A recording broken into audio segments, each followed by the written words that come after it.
Smell the concoction I'm cooking in my cruddy cauldron? It's a reeking recipe of revolting revelry that I'm sure you'll enjoy. This is your hostess in the haunt of fear, waiting to dish out another of her lurid luncheons. Ready? Then I'll start feeding you the foul fare I call the Rover Boys. Prologue. The dawn sky is like a gray blanket hanging low over the still sleeping city. Here and there a few stars, reluctant to retreat from the daylight, now blooming in the east, twinkle faintly and then fade. Below, the street lights still cast dark shadows in the canyons between the buildings.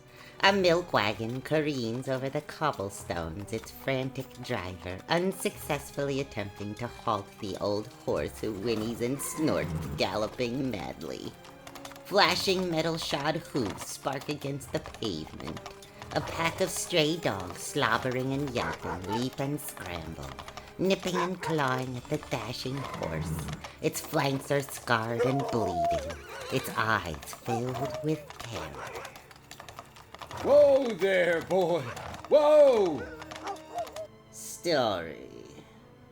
Dr. Sheldon Remsen stood before the 5 grim-faced members of the State Medical Board, listening to the chairman's cold and expressionless voice mouthing the words that meant the end of everything for him. And so, Dr. Remsen, it is the decision of this board, in view of the evidences presented here of conduct unbecoming a member of the medical profession, that your license be revoked, and that you be barred from ever practicing medicine again. No. The chairman looked around. The members of the board rose silently and filed from the room. Dr. Sheldon Remsen lifted his hands in a final pleading gesture. Please, I beg of you, don't do this to me. Medicine is my life.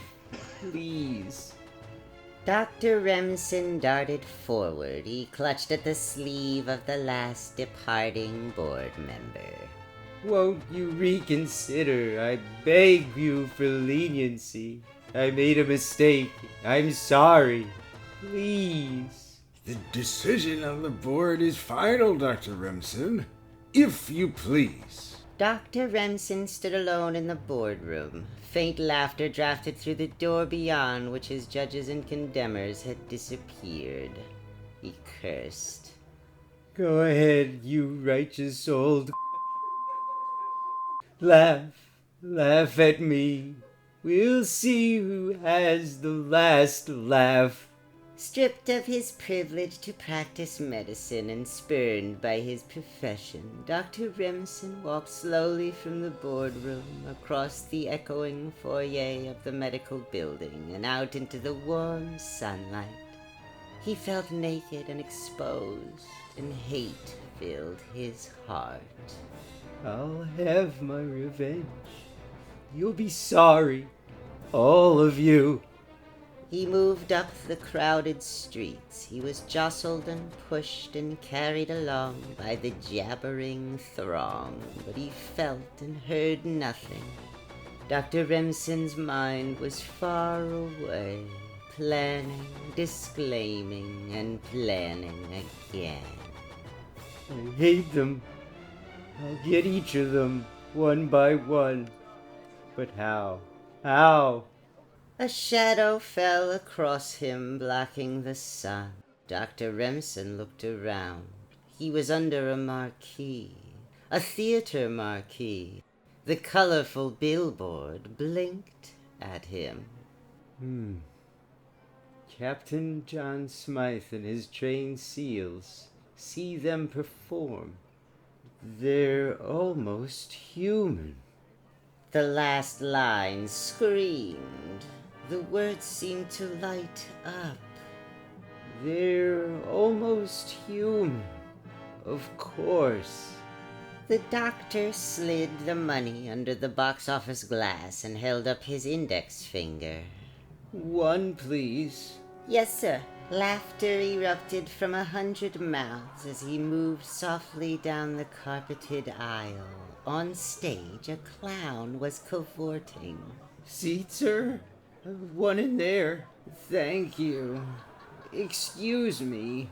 The clown somersaulted off into the wings amid cheers and applause. Dr. Remsen sat down. And now, the Palace Theatre proudly presents Captain John Smythe and his world-famous train seals. The curtain went up, the glimmering black seals barked and swayed. Their uniformed trainer began the act. Dr. Remsen's grim mouth slowly stretched into a leering grin. That's it. That's the answer. I'll have my revenge and take care of my future, too. The act was over. Dr. Remsen left the theater. His evil plan was forming in his hate-filled mind. It will be the greatest animal act the world has ever seen. The pet shop smelled of flea powder and animal sweat and birdseed, and echoed with the squeals of monkeys and parrots and the howling of dogs. Yes, sir. Can I help you?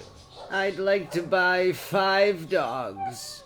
We have some fine thoroughbred boxers, or would you prefer French poodles? No, nothing like that. Cheap dogs, mutts. All I ask is that they be large dogs. Dr. Remsen's laboratory was silent except for the occasional whines of the dogs that cowered behind the wire mesh of the 5 cages that lined the room. The doctor was busy placing shiny instruments into a steaming sterilizer. Soon, my little pets. Soon now. A knock resounded through the laboratory. The dogs began to yelp. Dr. Remsen went to the door and opened it. You? Remsen? So this is where you live now? But I thought... You thought you were paying a house call on a sick man, Dr. Hale? That's what I wanted you to think. Dr. Remsen waved the small pistol at the surprised board chairman. Inside, Dr. Hale, and don't try anything. I won't hesitate to use this. What's the meaning of this, Remsen?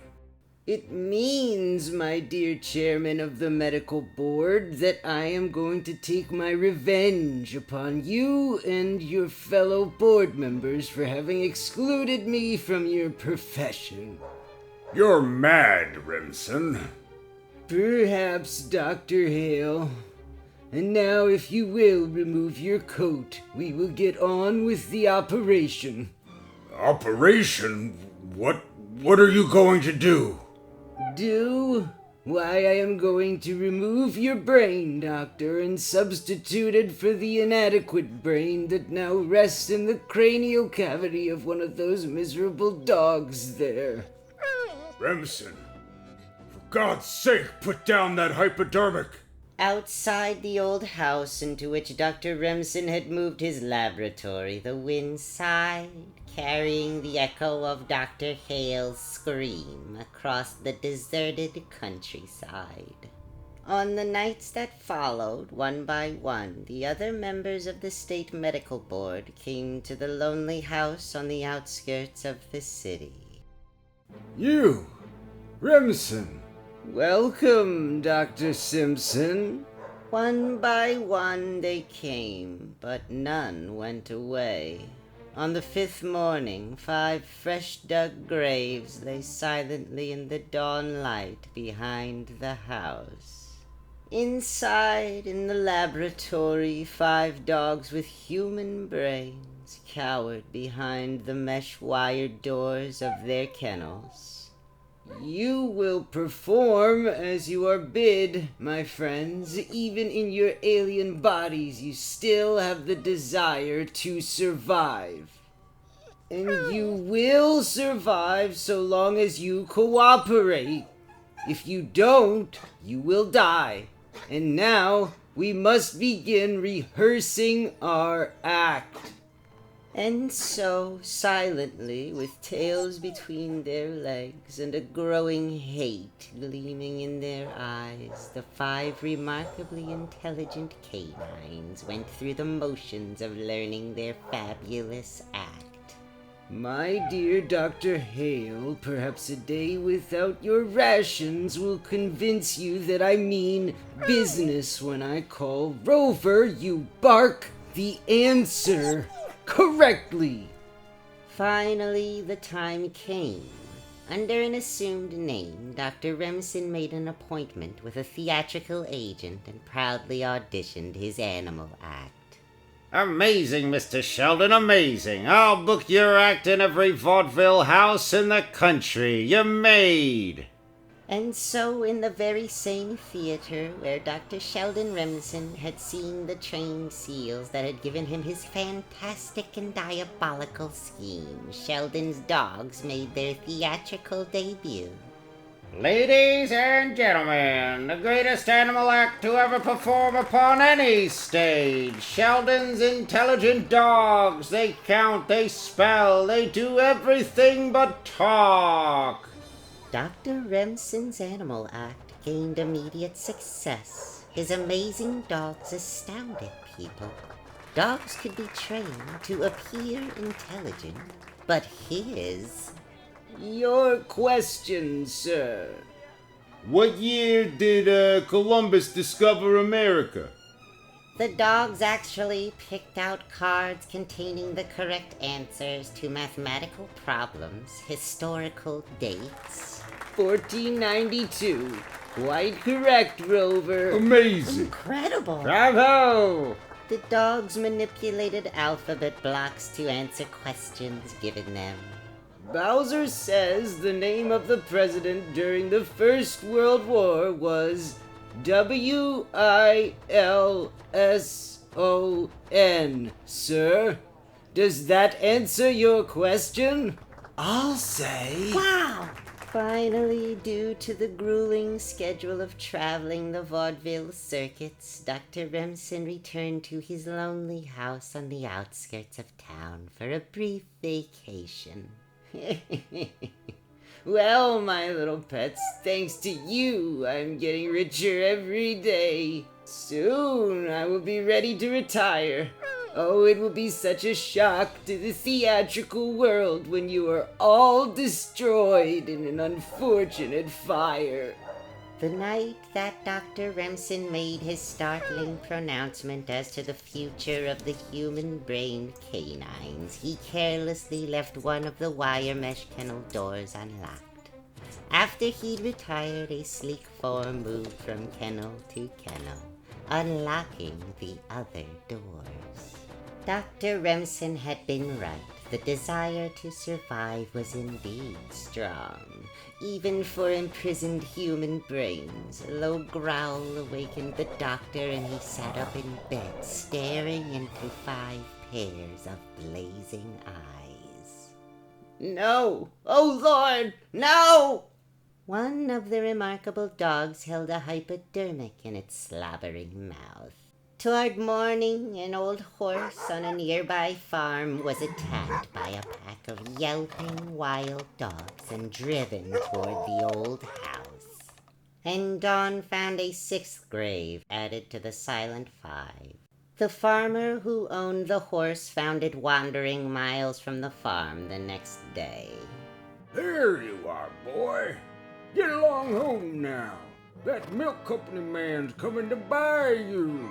And 5 dogs were seen often in later weeks, yelping and racing through the streets of the city. The milk company received numerous complaints about the new horse from its driver. Crazy. That's what he is. Always snorting and whinnying and stamping his hooves like you were trying to tell me something. Epilogue. The dawn sky is like a gray blanket. A milk wagon careens over the cobblestones, its horse galloping madly.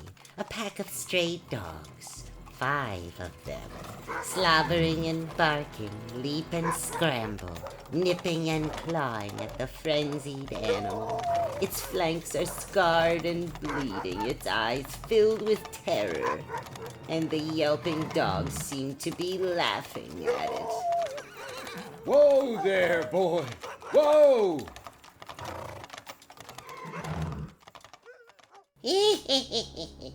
So Doc Remsen, 'cause he horsed around with brains, ended up with his in one. Well, kiddies, next time you see a pack of howling mutts chasing an old horse up the street, think of this terror tidbit I've just fed you. Don't laugh. They might be the State Medical Board hounding Dr. Sheldon Remsen. Well, that about wraps up CK's Mag. I'll be cooking again in the Vault of Horror. Bye now.